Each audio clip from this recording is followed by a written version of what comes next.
Hello viewers, আসসালামু আলাইকুম। তোমরা সবাই কেমন আছো? আমি খুব ভালো আছি। আজকে যে রেসিপিটি তৈরি করব সেটা হচ্ছে পাকা টমেটোর চপ। তার জন্য আমি বেশ কয়েকটা পাকা টমেটো নিয়েছি।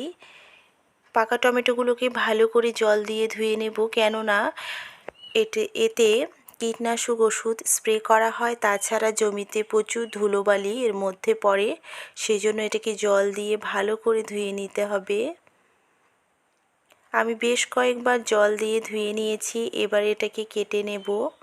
কিভাবে কাটতে হবে আমি দেখিয়ে দিচ্ছি। প্রথমে মাথাটাকে কেটে ফেলবো, তারপরে এটাকে খুব পাতলাও না মোটাও না, এভাবে চাকা চাকা করে কেটে নিতে হবে। এর ভিতরে যে বীজটা আছে সেটা কিন্তু আমি বের করব না, কেননা এই বীজটা বের করলে কিন্তু ভিতরে আর কিছুই থাকছে না। সেই জন্য এটা বীজ সমেত এভাবে কেটে নিতে হবে। আমি কিন্তু প্রত্যেকটাই একই সাইজ করে কেটে নিচ্ছি। এভাবে কেটে নিতে হবে। আর কিন্তু আমি জল দিয়ে ধুবো না, একবারই খুব ভালো করে ধুয়ে নিতে হবে। গোটা অবস্থায় এটাকে ধুয়ে নেব। ধুয়ে নেওয়ার পর এভাবে কেটে নিয়েছি। দেখুন, এভাবে কেটে নিতে হবে। কেটে আমি একটা গামলার মধ্যে রেখেছি। খুব পাকা টমেটো নেওয়া যাবে না, এক মিডিয়াম সাইজের পাকা টমেটো, যাতে একটা শক্ত শক্ত ভাব থাকে, সেই অবস্থায় এই পাকা টমেটোগুলো চপ করতে হয়।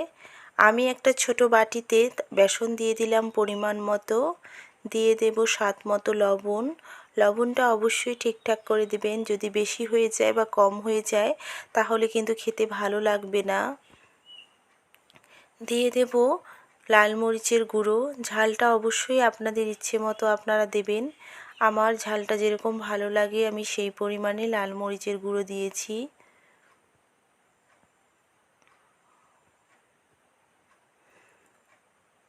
দিয়ে দেব জিরে গুঁড়ো।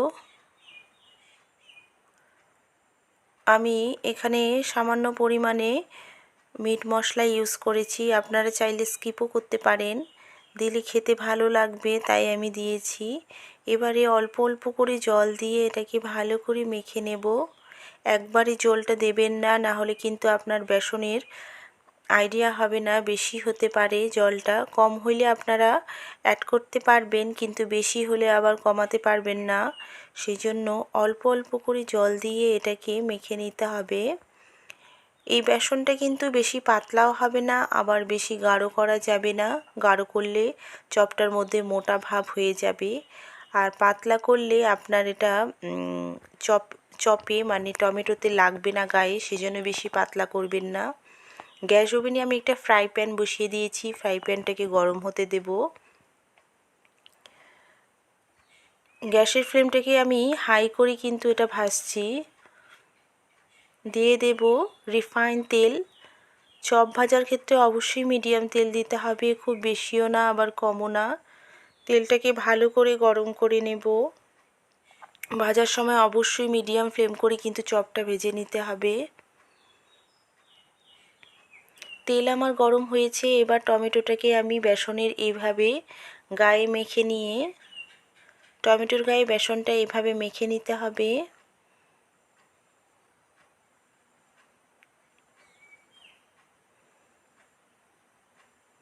মেখে নিয়ে আমি এটা তেলের মধ্যে একটা একটা করে ছেড়ে দেব। এখন কিন্তু গ্যাসের ফ্লেমটাকে মিডিয়াম অবশ্যই করবেন, যাতে বাইরে হাই ফ্লেমে করলে কিন্তু পোড়া লেগে যাবে আর ভিতরে কাঁচা কাঁচা ভাবটা থেকেই যাবে। এজন্য অবশ্যই মিডিয়াম ফ্লেমে এটাকে ভেজে নেবেন। এভাবে আমি বেশ কয়েকটা তেলে ছেড়ে দিয়েছি, এবার এটাকে উল্টে পাল্টে দেব। এভাবে ভেজে নিতে হবে। আমি কিন্তু এটা ইফতার স্পেশাল, ইফতারের জন্য এটা রেসিপিটি তৈরি করছি।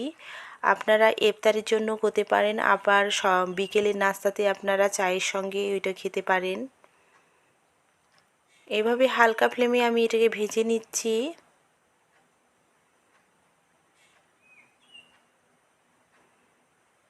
এটাকে মিডিয়াম ফ্লেমে ভেজে নেব। ভাজা আমার হয়ে গেছে, দেখুন এরকম করে ভেজে নিতে হবে। খুব কড়া করে ভাজবেন না, আবার এটাকে একটু কাঁচা কাঁচা ভাব থাকবে, সেই অবস্থায় কিন্তু নামাবেন না, এটাকে একটু ভালো করে ভেজে নিতে হবে।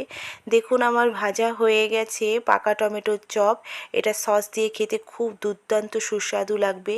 আপনারা বাড়িতে এটা অবশ্যই তৈরি করবেন। আর প্লিজ প্লিজ আমার চ্যানেলকে অবশ্যই সাবস্ক্রাইব করবেন, বেল আইকনটা ক্লিক করে দেবেন, আর কমেন্ট বক্সে অবশ্যই কমেন্ট করবেন। আর আমার ভিডিওগুলো দেখার জন্য অনেক অনেক ধন্যবাদ।